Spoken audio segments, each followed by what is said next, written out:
बिस्मिल्लाहिर्रहमानिर्रहीम। Welcome students. Experts house of knowledge की तरफ से आप सबको वेलकम। आज हम बात करेंगे मरकरी बैरोमीटर के हवाले से। एक ख़ास पॉइंट है जिसको हम डिस्कस करने जा रहे हैं। बेटा इतना तो हम जानते हैं कि एक बैरोमीटर में जो लिक्विड यूज़ किया जाता है वो मरकरी है, जो कि बड़ा एक पॉपुलर एक मैटर है, जो कि आपको पता है लिक्विड स्टेट में पाई जाती है। तो इसको हम स्पेसिफिकली एक बैरोमीटर में यूज़ करते हैं।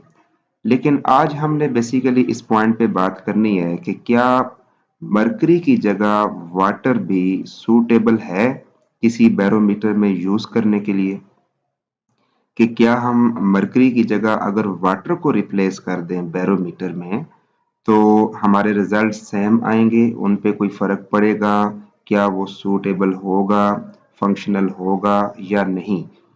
तो बेटा सबसे पहले हम अपनी इस बात का जवाब यस और नो में अगर देखना चाहें तो वो जवाब हमारा होगा जी no and never. Water can not be used in a barometer. But why? हमने इसकी रीजन के ऊपर आज बात करनी है कि एक बैरोमीटर में वाटर को आप क्यों नहीं यूज कर सकते मरकरी की जगह पे। ठीक है, तो बेटा अगर हम रीजन की बात स्टार्ट करें तो उसमें सबसे पहली चीज जो है वो दोनों की यानी मरकरी और वाटर की डेंसिटी डिफरेंसेस हैं। ठीक है, यानी मरकरी और वाटर की डेंसिटी को अगर देखा जाए तो वो एक सी नहीं होती। ठीक है, बल्कि अगर हम मरकरी की डेंसिटी देखें तो वो 13.6 टाइम्स ज्यादा होती है एज कंपेयर टू वाटर। ठीक है, mercury is 13.6 times denser than water. ठीक है, तो इसकी डेंसिटी पानी से हुई ज्यादा। अगर मैं इसी स्टेटमेंट को थोड़ा सा रिवर्स करके लिखूं तो वो कुछ यूं हो जाएगी कि water is 13.6 times less dense then mercury, यानी कि पानी की डेंसिटी 13.6 टाइम्स मरकरी से लेस होती है। ठीक है, तो इसकी वजह क्या है, बेसिकली क्यों ये डेंसिटी इसकी कम होती है जी। इसमें अगर आप सबसे पहले देखें कि मरकरी की डेंसिटी जो है वो कल हमने पढ़ी थी, वो होती है जी 13,600 किलोग्राम पर मीटर क्यूब। ये बेटा डेंसिटी हमने कल डिस्कस की हुई है, जो कि मरकरी की डेंसिटी के तौर पे हम इसको जानते हैं। अब अगर हम वाटर की डेंसिटी देखें तो वो होती है जी 1000 किलोग्राम पर मीटर क्यूब। ये है वाटर की डेंसिटी। ठीक है बेटा, ये आप देखें, ये वाटर की डेंसिटी है और ये मरकरी की डेंसिटी है। अब आप इन दोनों में इजीली फर्क देख सकते हैं कि ज्यादा किसकी है और कम किसकी है, और जिसकी ज्यादा है वो कितने टाइम्स ज्यादा है। ठीक है, अगर हम इस फिगर को यानी 13,600 को 1000 के साथ डिवाइड कर लें तो हमारे पास यही रिजल्ट आएगा कि 13.6 टाइम्स का डिफरेंस है इन दोनों की डेंसिटीज में। तो बेटा अब हमें ये बात क्लियर हो गई है कि मरकरी की डेंसिटी जो है वो वाटर से ज्यादा होती है और वाटर की डेंसिटी उससे कम होती है। ठीक है, दोनों बातें हम मानिए। अच्छा जी, अब हम जरा उस फार्मूले को देखते हैं कि जो हमने कल फार्मूला पढ़ा था। फार्मूला कल आपने प्रेशर का जो एक स्पेशल फार्मूला मैंने आपको बताया था वो पढ़ा था हमने g, P is equal to rho g h. और इस फार्मूले में रो जो है वो डेंसिटी को रिप्रेजेंट कर रहा है, जी ग्रेविटी को रिप्रेजेंट कर रहा है और एच जो है वो हाइट को या डेप्थ को रिप्रेजेंट करता है। बेटा अगर मैं इसी फार्मूले को थोड़ा सा चेंज करके यहाँ पे इस तरह से लिख लूँ जी, ऐसे भी हम इसको लिख सकते हैं। ठीक है, क्योंकि अगर हम इधर से डेंसिटी और जी को उस साइड पे लेफ्ट साइड पे शिफ्ट कर लें तो ये हमारे पास कुछ इस तरह से रिजल्ट सामने आएगा। बेटा ये रिजल्ट हमने किस लिए बनाया, इसका एक मकसद है। इसका मकसद ये है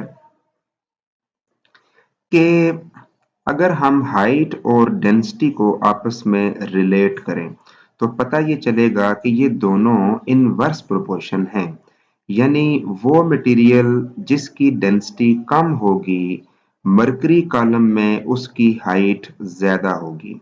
ठीक है, जितनी डेंसिटी कम होगी उतनी उसकी हाइट ज्यादा होगी मरकरी कॉलम में। अब आप सोच रहे हैं कि मरकरी कॉलम क्या होता है। मरकरी कॉलम के हवाले से हमने कल बात की थी। आप जरा डायग्राम को रिकॉल कीजिएगा कि आप देखें कि ये यहां से लेके यहां तक ये सारा, ये नीचे ये मरकरी कॉलम है, इसको हम कहते हैं मरकरी कॉलम। ठीक है। और अगर वाटर की बात हम कर रहे होंगे तो वो वाटर कॉलम होगा। चले हम इसको ना मरकरी कॉलम कहते हैं ना हम इसको वाटर कॉलम कहते हैं, बल्कि हम इसको लिक्विड कॉलम कह सकते हैं। ठीक है। तो अब ये जो हमारे पास लिक्विड कॉलम है, इसकी जो हाइट है यहां से लेके यहां तक जो इसकी हाइट होगी, ये हम देख लेते हैं जी। इधर से लेके इधर तक ये जो इसकी हाइट बनती है, ये इनवर्स प्रोपोर्शन होती है जी डेंसिटी के। जिस लिक्विड की डेंसिटी कम होगी, अब कम किसकी है डेंसिटी? वाटर की। अगर वाटर की बात की जाए तो फिर उसकी हाइट जो होगी इस कॉलम में वो ज्यादा होगी एज कंपेयर टू मरकरी। ठीक है। अब बेटा हमने कल ये बात की हुई थी कि अगर हम सी लेवल की बात करें, चले सी लेवल को अगर हम देखते हैं, सी लेवल, तो सी लेवल पे जो मरकरी कॉलम की जो हाइट थी वो कितनी थी? 0.76 मीटर्स। ठीक है। ये सी लेवल पे मरकरी कॉलम की हाइट थी। अब अगर हम सपोज करते हैं कि हम मरकरी की जगह पे वाटर को यूज कर रहे हैं, यहाँ पे वाटर को यूज कर रहे हैं, तो फिर वाटर कॉलम की कितनी हाइट बनेगी? ठीक है। वाटर कॉलम की हाइट फिर कितनी बनेगी वो हम जरा कैलकुलेट करते हैं। पहली बात तो ये कि वाटर कॉलम की हाइट मरकरी की निस्बत ज्यादा होगी, क्योंकि इस रिलेशन से हम ये बात क्लियर कर चुके हैं। ठीक है। क्योंकि वाटर की डेंसिटी कम है, सो उसकी हाइट ज्यादा होगी, लेकिन कितनी ज्यादा होगी इसको हम चेक करने के लिए काम करते हैं कि 0.76 को मल्टीप्लाई कर देते हैं 13.6 के साथ। तो अब ये हमारे पास आएगा 10.34 मीटर्स। ठीक है। इसका मतलब ये है कि अगर हम वाटर को यूज करेंगे तो हमारे पास उस वाटर कॉलम की जो हाइट है वो 10.34 मीटर्स होनी चाहिए। अब क्या ये चीज मुमकिन है हमारे लिए? ये इस बात पे अगर अगर हम बात करें तो सबसे पहली चीज तो ये, अगर हम रिकॉल करें गुज़िश्ता लेक्चर को, तो हमें पता है कि बैरोमीटर में जो ट्यूब की हाइट है या ट्यूब की लेंथ होती है, लेंथ ऑफ ट्यूब जो होती है वो कितनी हमने पढ़ी थी? Only 1 metre. ठीक है। यानी इसकी जो लेंथ है वो सिर्फ 1 मीटर होती है। लेकिन वाटर क्या डिमांड कर रहा है जी? वाटर की डिमांड ये है कि उसके लिए इसकी हाइट कितनी होनी चाहिए? 10.34 मीटर होनी चाहिए, जो कि इम्पॉसिबल है एक बैरोमीटर के अंदर। बैरोमीटर में इतनी लेंथ जो है वो अफोर्डेबल नहीं है, या उसको हम अप्लाई नहीं कर सकते। ठीक है। तो ये वजह थी कि हम किसी भी बैरोमीटर में मरकरी की जगह पे वाटर को यूज नहीं कर सकते। ठीक है। इनफैक्ट अगर मरकरी की जगह वाटर भी ना हो, कोई और लिक्विड हो, तो उसको भी यूटिलाइज करना यहाँ पे ज्यादा सूटेबल नहीं होगा, क्योंकि ये मरकरी होता है जिसकी डेंसिटी के एतबार से जब इसकी हाइट हम चेक करते हैं तो मरकरी कॉलम की हाइट 0.76 मीटर आती है, जो कि हमारे लिए मोस्ट सूटेबल है। ठीक है बेटा। तो आज का हम लेक्चर यहाँ पे एंड करते हैं। ये हमारी डिस्कशन बड़ी इंपॉर्टेंट थी। तो चलें अब हम चलते हैं आपके एक्सप्लेनेशन पैराग्राफ की तरफ। अगर आप एक्सप्लेनेशन यहाँ पे इसकी देखना चाहें तो ये मैं आपको एक्सप्लेनेशन इसकी बता देता हूँ जी। ये आपकी बुक से ही लिया गया है पैराग्राफ। ठीक है। इसको आप अगर लिखना चाहें, क्वेश्चन भी अमूमन यही आता है। क्वेश्चन इसका अमूमन ये लिखा जाता है। चले हम ये क्वेश्चन आपको बता देते हैं। आज के टॉपिक में से क्वेश्चन इस तरह से पेपर में बन सकता है कि Y water is not suitable to be used in a barometer। ठीक है। कि एक बैरोमीटर में मरकरी की जगह वाटर को इस्तेमाल क्यों नहीं किया जा सकता।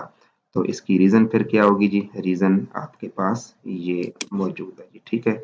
इस रीजन को आप यहाँ पे डिस्कस करेंगे। इसके साथ ही आपसे इजाजत चाहता हूँ जी। आज का टॉपिक हमारा मुकम्मल हुआ।